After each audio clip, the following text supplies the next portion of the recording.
Assalamualaikum warahmatullahi wabarakatuh. Perkenalkan, nama saya Eka Yuliana dari kelas 11 IPA 3 SMA Negeri 1 Pasir Penyu. Hobi saya bersepeda. Alamat saya di Asrama Polsek Pasir Penyu RT 2. Saya akan menjelaskan tentang pengertian dan struktur sel. 1. Pengertian sel. Sel adalah bagian dasar yang menyusun setiap organ makhluk hidup. Struktur sel terdiri dari bagian membran, organel, dan sitoplasma. Struktur berfungsi untuk menjalankan fungsi sel seperti metabolisme, penyimpanan gen, pembelahan sel, dan sintetis DNA. 1. Membran. Membran yaitu bagian yang menutupi atau membungkus sel. Terdapat dua jenis membran penutup sel, yaitu membran sel dan dinding sel. Fungsi untuk melindungi sel, membungkus sel, dan mengatur keluar masuknya zat. Membran sel pemisahan antara ekstraseluler bagian luar sel dan intraseluler bagian dalam sel. Fungsi untuk membatasi sel dan sebagai media keluar masuknya zat ke dalam maupun keluar sel. Dinding sel, lapisan kaku dan kuat di luar membran sel yang mengelilingi beberapa jenis sel.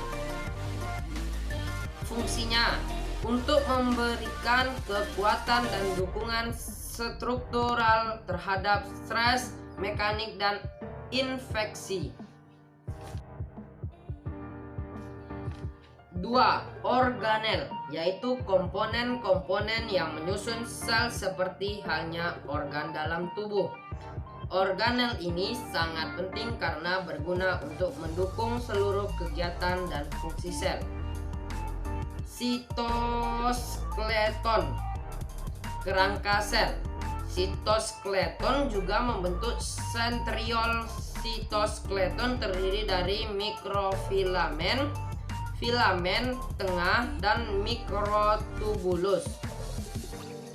Fungsinya tuh untuk menyokong struktur sel dan organel lain pada sel.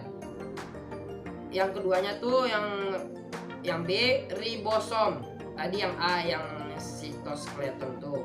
Yang ini yang B, ribosom, organel kecil, padat dan tidak bermembran.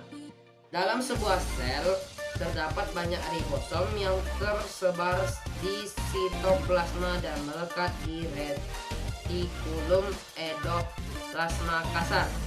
Fungsinya sebagai tempat sintetis protein. C-nya, retikulum endoplasma atau R.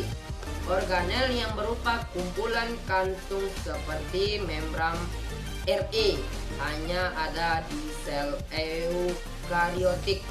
Terdapat dua jenis, yaitu RE kasar dan RE halus. Perbedaan RE kasar dan RE halus. Nah, di situ di tabel di sebelah RE kasar, RE halus. Kalau RE kasar terdapat banyak ribosom dan menempel dengan inti sel. Yang keduanya fungsi untuk sintetis protein. Kalau RE halusnya tidak memiliki ribosom.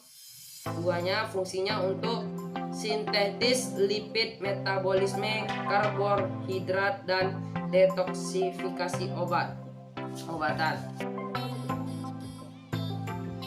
D. Badan Golgi, organel terkait membran yang berperan dalam sistem ekspresi sel. Bentuk berupa kantung pipi, bertumpuk-tumpuk mulai dari yang besar maupun yang kecil. Badan Golgi ada di hampir semua sel eukariotik. Yang B, lagi ya, yang E itu mitokondria. Mitokondria, organel yang berperan penting dalam proses respirasi sel. Mitokondria menghasilkan energi ATP yang sangat berguna bagi berlangsungnya kandungan sel. Salah satu keunikan dari mitokondria adalah memiliki DNA sendiri. Terdapat pada sel eukariotik. Yang F, lisosom, organel berwujud kantong agak bulat yang dikelilingi membran tunggal. Di dalamnya terdapat enzim hidrolitik untuk mengontrol pencernaan intraseluler.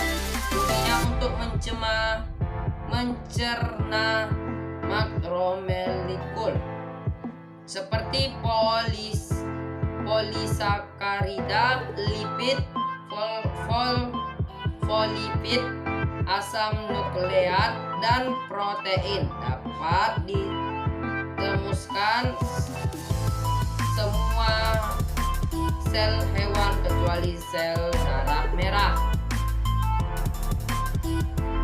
Yang G, sentriol. Tadi yang F, G. Organel yang berperan penting dalam pembelahan sel, yaitu sentriol. Melalui proses yang disebut mitosis, sentriol dapat ditemukan pada sel hewan. Sel tumbuhan tetap dapat melakukan pembelahan sel. Yang plastida, organel yang menghasilkan warna pada sel tumbuhan. Plastida hanya terdapat pada sel tumbuhan. Plastida terdiri dari 3 jenis, yaitu kloroplast, chloroplast, dan leukoplast. Peroxisom, organel mengandung protein reseptor yang terbungkus oleh membran tunggal yang terbuat dari lipid. Fungsinya untuk menyederhanakan rantai asam lemak yang panjang melalui proses beta oksidasi.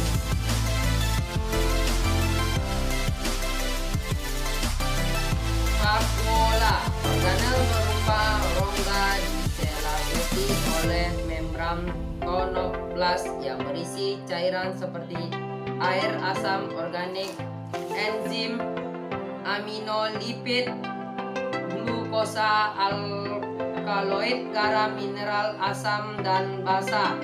Ukuran pada tumbuhan sangat besar, namun pada hewan berukuran kecil, namun jumlahnya lebih dari 1. Fungsinya sebagai tempat penyimpanan. Sel, bagian yang menyimpan kode genetik dalam bentuk DNA. Fungsinya untuk mengatur seluruh kegiatan sel dan menyimpan DNA disimpan di dalam kromosom. Di dalam nukleus terdapat cairan yang disebut nukleoplasma.